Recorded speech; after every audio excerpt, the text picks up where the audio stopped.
Bayangkan, jika konflik yang kita lihat hari ini bukan sekadar soal wilayah, tapi cerminan keserakahan dari hati manusia. Palestina adalah tanah suci bagi 3 agama. Tanah yang pernah dilalui banyak peradaban, berpindah dari satu kekuasaan ke kekuasaan lain. Pada tahun 1918, masyarakatnya hidup berdampingan. Namun sejarah pun berubah. Setelah Perang Dunia I, gelombang masuknya kaum Yahudi ke Palestina memicu ketegangan. Hingga akhirnya, peristiwa Nakbah menjadi titik luka. Sebuah awal dari perpecahan yang terus berlanjut.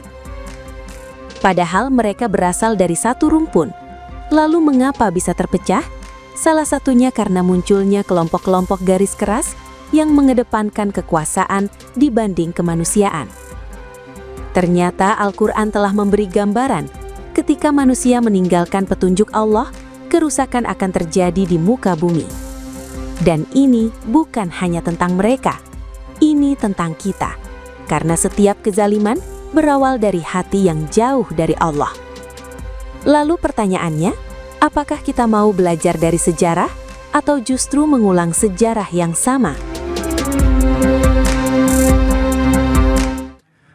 Astaghfirullah Rabbal baraya, astaghfirullah minal khataya, astaghfirullah Rabbal baraya, astaghfirullah minal khataya.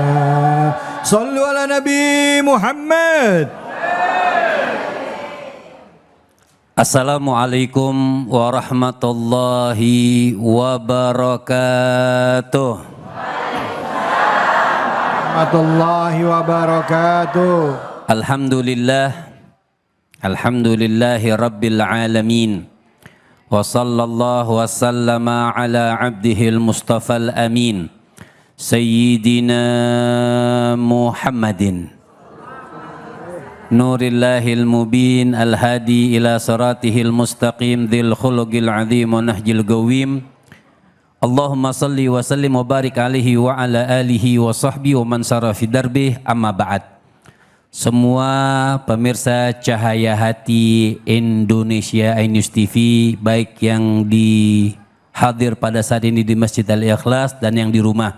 Mudah-mudahan kita semua Allah Subhanahu wa taala panjangkan umur kita, sehatkan badan kita, kuatkan keimanan kita, dan kita selalu berjalan di jalannya Allah Subhanahu wa taala. Wabil khusus host kita nih yang sudah terkenal dunia dan akhirat. Kita doakan beliau panjang umur, amin, sehat, Allah, rezekinya amin, diluaskan oleh Allah Subhanahu wa taala. Amin, amin ya rabbal alamin. Bu, ya, Bu, ya. Ini yang hadir nggak ada yang rada mudaan.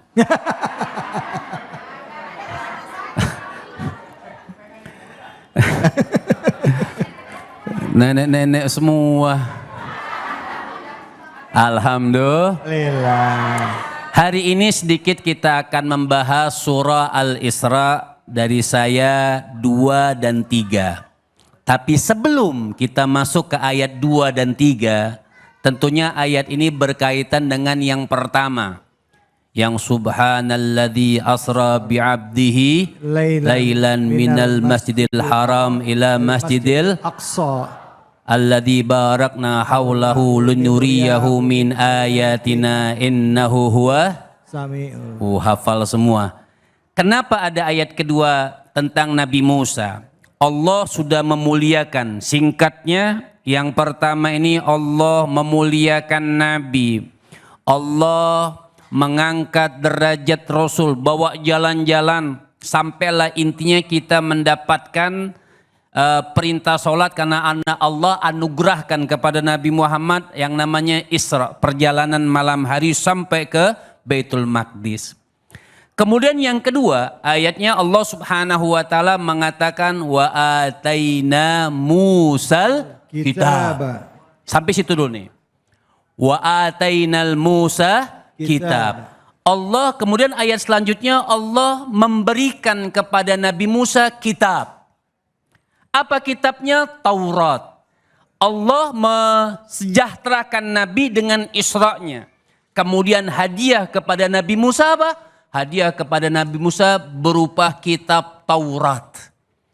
Dan hubungannya apa? Kata kita ini banyak ada budi.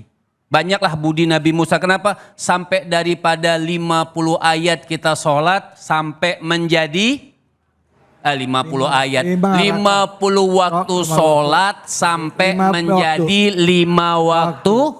Itu Nabi Musa yang minta kepada Nabi Muhammad untuk bolak-balik kepada Allah Subhanahu wa taala. 55 waktu aja banyak yang enggak sholat, apalagi 50. Masya Allah. Jadi wa ataina Musal kitab, maka Allah Subhanahu wa taala memberikan Nabi Musa berupa kitab. Kitab apa? Kitab Taurat. Untuk apa kitab Taurat ini diberikan Allah Subhanahu wa taala kepada Nabi Musa? Ayat selanjutnya dikatakan wa ataina Musal kitab wa ja'alnahu hudal li bani Israil. Lihat. Wa ja'alnahu hudal li bani Israil. Untuk apa kitab Taurat? Kitab Taurat ini ada di dalamnya itu di antaranya ketauhidan. Dan Al-Isra ini, surat Isra ini diturunkan di Mekah. Dan setiap ayat yang diturunkan di Mekah itu biasanya tentang ketuhanan, tentang ketauhidan. Makanya sini jelas dikatakan wa ja'alnahu, maka kami jadikan kata Allah Subhanahu wa taala kitab Taurat itu kepada kitab Taurat hudal. Petunjuk. Apa itu hudan? Petunjuk. Petunjuk buat siapa? Li Bani Israel. Petunjuk dari Allah buat orang-orang Bani Israel. Karena Bani Israel ini orangnya rada-rada angel. You know angel? Yes. Maka diberikan kitab oleh Allah Subhanahu wa taala sampai Allah tekankan lagi alla tattakhidhu min duni wakila. Jadi sampai itu kitab ditekankan dengan ketauhidannya, dengan petunjuknya kitab Taurat, supaya kenapa? Orang-orang Bani Israel Allah tattakhidhu, mereka tidak boleh menyembah, mereka tidak boleh mengambil penolong selain aku, kata Allah. Itu sudah dijelaskan orang-orang Bani Israel. Di zaman Nabi Allah Musa alaihi salam itu sudah dijelaskan oleh Allah Subhanahu wa taala. Memang kadang-kadang orang itu sudah dimuliakan oleh Allah Subhanahu wa taala, kadang-kadang nggak sadar kalau mereka sudah dimuliakan oleh Allah Subhanahu wa taala. Lihat Allah turunkan Nabi Musa untuk apa? Nasihati mereka. Ayo kalian ini menyembah kepada Allah Subhanahu wa taala, berbuat baik, jangan menyekutukan Allah Subhanahu wa taala. Sebenarnya panjang penjelasannya. Nah, orang Bani Israel ini bukan hanya orang Bani Israel pada saat itu juga. Lihat ayat yang kedua, kita lanjutkan. Apa kata Allah Subhanahu wa taala hubungan dengan ayat kedua? Dan kitab Taurat ini, pengajaran kitab Taurat ini buat Bani Israel dan juga siapa? Dzurriyyata man hamalna ma'a Nuh. Lihat. Assalamualaikum. Assalamualaikum.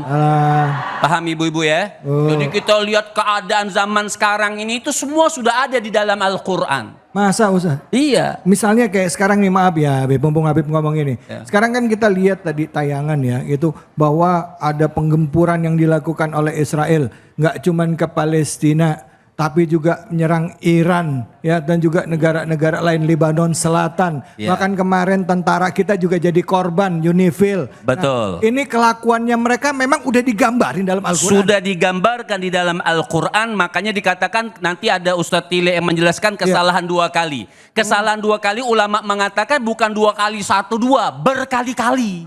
Emang karakternya gimana sampai Allah kasih, maksud gini, Apa yang menyebabkan Allah sampai di ayat kedua ini mengingatkan, memberikan kitab kepada Bani Israel, kepada Nabi Musa ya. Betul. Untuk Bani Israel, emang sifatnya mereka seperti apa sebelum Nabi Musa itu? Sifatnya mereka itu sami'na wa asoina.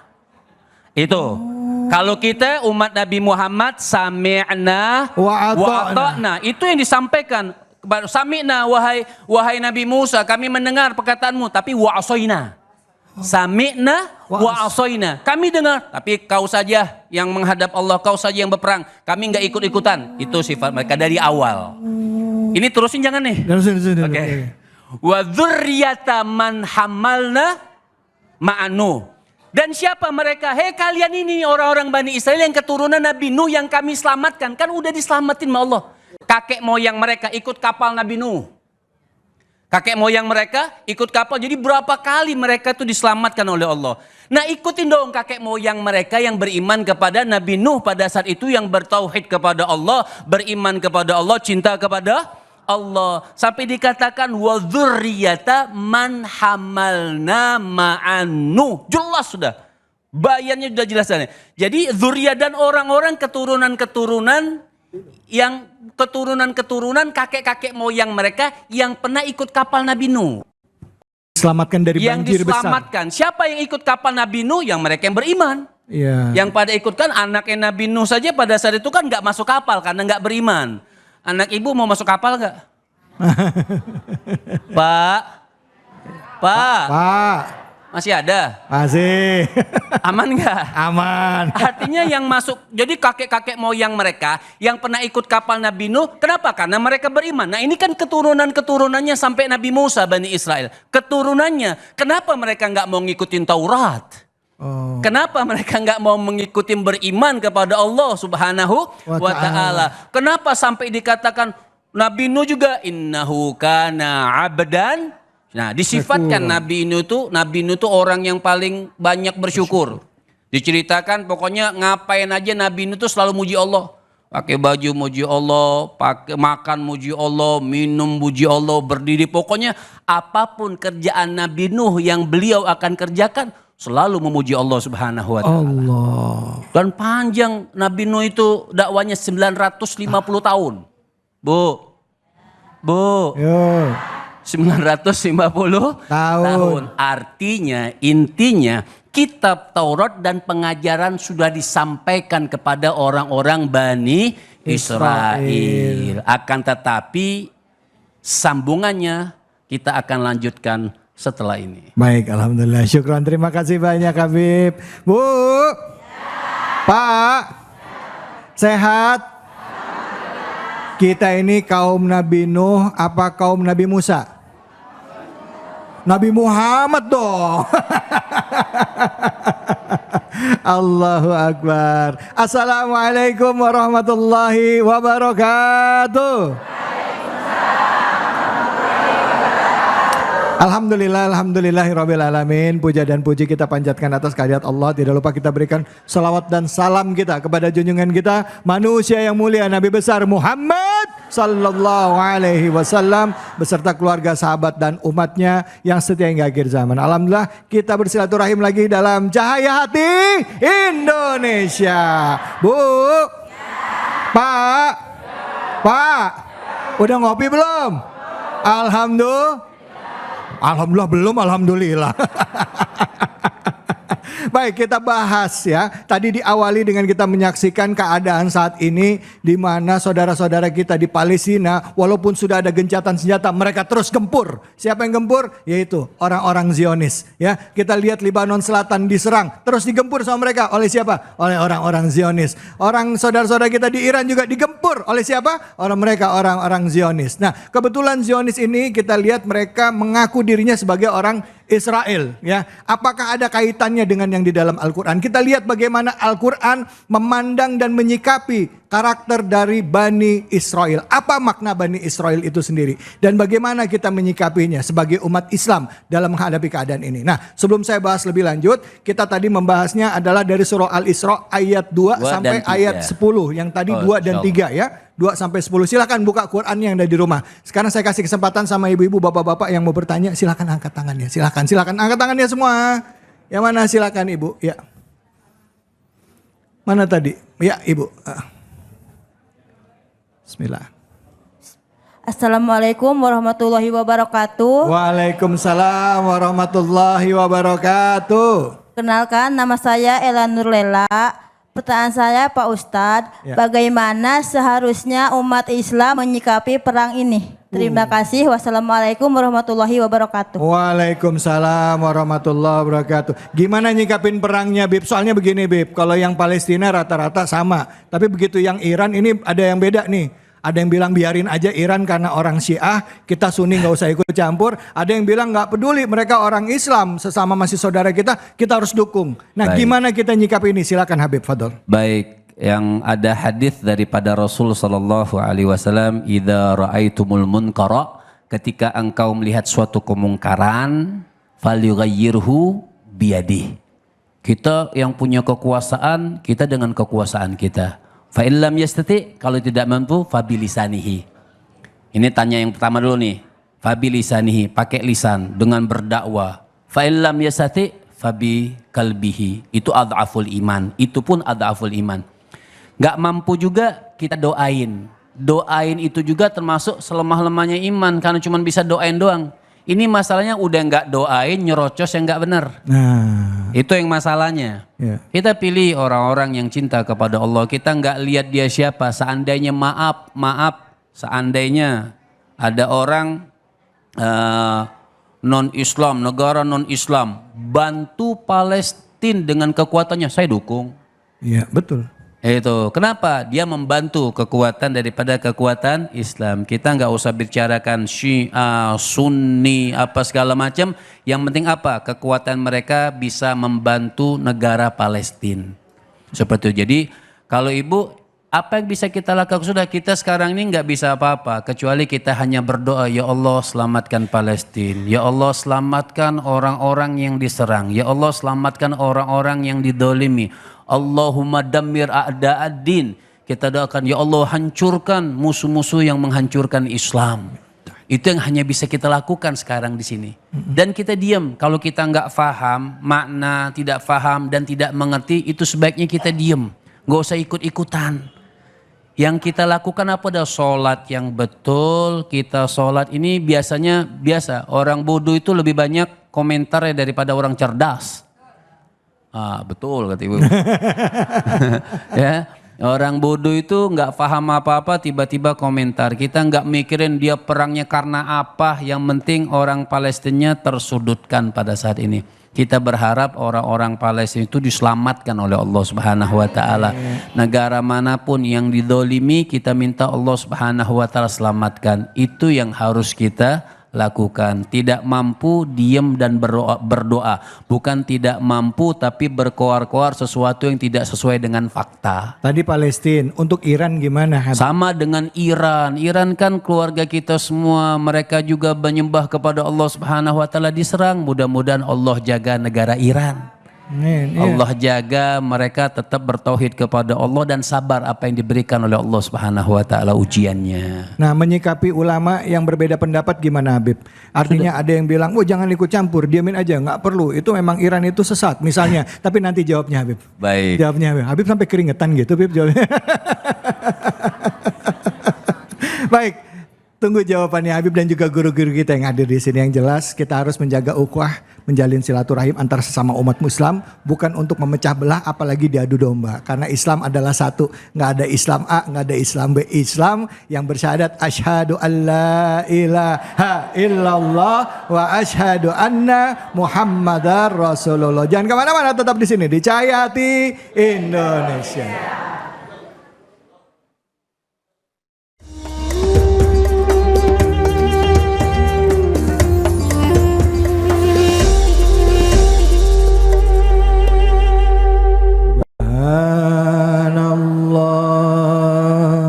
Walhamdulillah wa la ilaha illallah.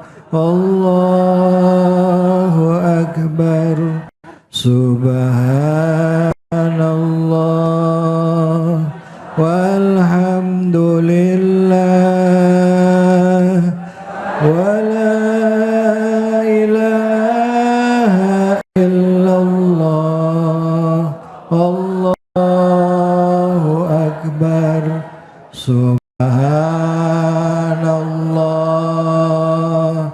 walhamdulillah wala ilaha illallah Allahu akbar. Sallu ala Nabi Muhammad. Silakan.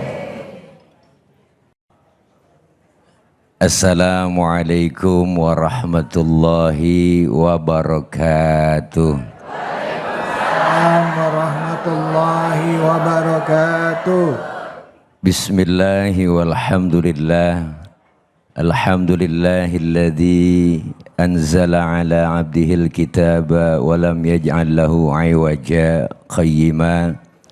Asyhadu an la ilaha illallah wahdahu la syarikalah. Wa ashhadu anna sayyidana wa nabiyyana Muhammadan abduhu wa rasuluhu la nabiyya ba'dah. Allahumma fasalli wa sallim wa barik ala sayyidina Muhammadin wa ala alihi wa sahbihi wa barik ajma'in, amma ba'du. Yang mulia segenap pemirsa Cahaya Hati iNews dan segenap jamaah Masjid Agung Al-Ikhlas Tangsel, dan juga yang sama kita muliakan guru kita Habiban Al-Mahbub Al-Habib Muhammad Syahab, dan juga host kita Bung David Khalik, dan seluruh para bapak ibu hadirin yang insya Allah dimuliakan oleh Allah Subhanahu wa Ta'ala. Tema kita kali ini surah Al-Isra dari ayat 1 sampai 10, di mana surah Al-Isra ini menjelaskan di awalnya tentang peristiwa Isra dan Mi'rajnya Nabi besar Muhammad sallallahu alaihi wasallam, dan Allah menceritakan bagaimana karakter orang-orang golongan Bani Israel. Ya Bu? Ya Bu? Apaan? Tuh kan, kita ngomong aja kongko. Bu, tadi Habibana sudah menjelaskan dari ayat 1 sampai ayat 3 bahwa itu semua melakukan, Allah memberikan gambaran peristiwa yang sudah dicatatkan di dalam Al-Quran tentang Isra Mi'raj, dan bagaimana Allah menurunkan ayat-ayatnya untuk Bani Israel. Dan sekarang kita akan bahas bagaimana kerusakan-kerusakan yang dilakukan oleh Bani Israel. Kenapa? Karena Bani Israel sudah jelas Bapak Ibu dicatat, ditulis. Allah nyatakan surah Al-Isra ayat 4, wa qadaina ila Bani Israel fi kitab la tufsidunna fil ardi marrataini wa la ta'lunna 'uluwan kabira. Allah sudah tetapkan, Allah sudah jelaskan bahwa Bani Israel memang orang yang keras, yang selalu bikin kerusakan. Bikin kerusakan tuh luar biasa. Kenapa? Karena kesombongannya.